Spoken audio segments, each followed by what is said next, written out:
prima esperienza di dialogo sull'energia è stata un'esperienza complessa, nel senso che inizialmente avevo una grande curiosità di conoscere tutte le possibili alternative all'energia che utilizziamo normalmente, proprio perché non sono un'esperta del settore. Mi hanno colpito, oltre che le possibilità energetiche alternative, le persone, la passione con cui presentavano questa loro scienza, questa loro ricerca. Dopodiché è stato molto interessante capire come riuscire a far dialogare tutte queste esperienze e queste passioni, proprio perché ogni rappresentante era appassionato del suo tipo di fonte alternativa di energia, aveva difficoltà a confrontarsi con gli altri.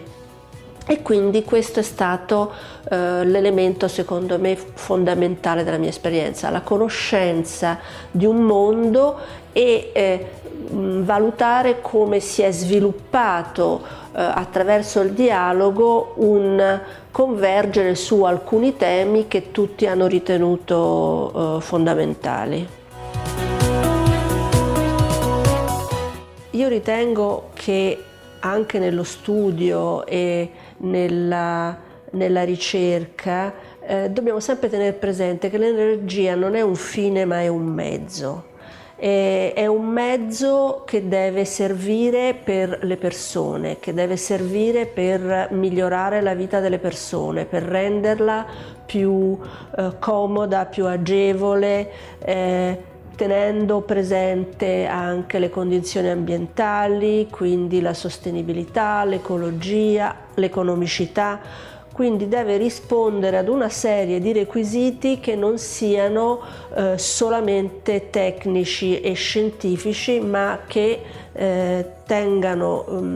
mettano al primo posto proprio le persone e la loro vita e il loro benessere. I passi più importanti che si dovrebbero fare sono proprio quelli di una valutazione dei vari contesti e quindi andare a conoscere bene i territori in cui le fonti energetiche andranno applicate, un po' per replicare quel modello Caprarola che noi abbiamo utilizzato e in cui abbiamo visto come è importante conoscere bene l'ambiente, quelle che sono le sue risorse, quella che anche è la sua storia, per poter trovare una fonte energetica che sia la più adeguata e la più accettata dalla popolazione.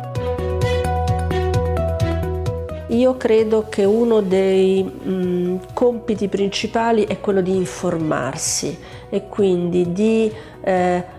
essere curiosi, di essere attenti e di cercare di formarsi un'opinione sulle varie opportunità attraverso la conoscenza di tante forme alternative e attraverso un confronto e una combinazione tra le loro esigenze e le risorse disponibili e le proposte scientifiche che vengono fatte. Ritengo che sia importante trovare delle fonti che siano adeguate al territorio.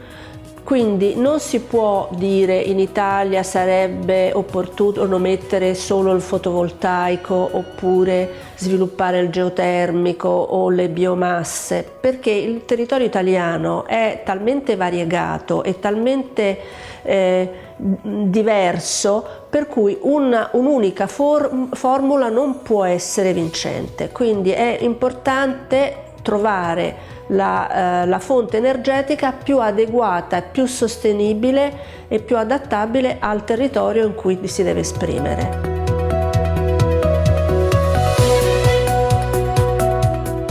Il dialogo su questo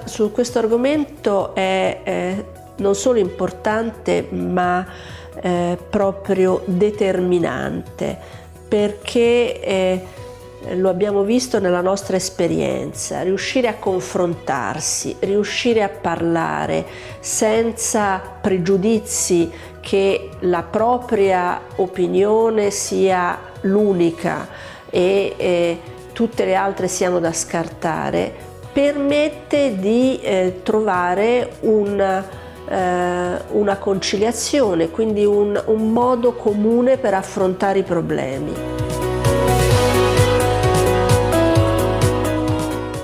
L'esperienza di dialogo nel Consiglio è stata un crescendo,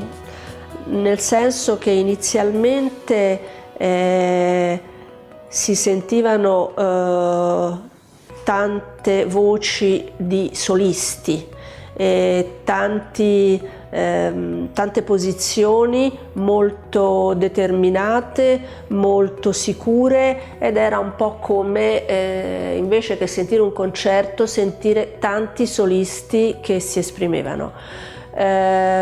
Col passare del tempo, attraverso la conoscenza, attraverso anche determinate regole di dialogo che sono state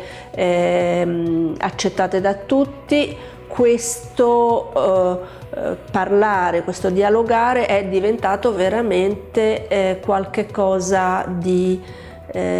armonico, e quindi si sono trovate delle posizioni comuni intorno a cui parlare, intorno a cui dialogare, e questo ha fatto anche crescere le idee e ha permesso proprio un miglioramento del raggiungimento degli obiettivi che ci eravamo posti all'inizio.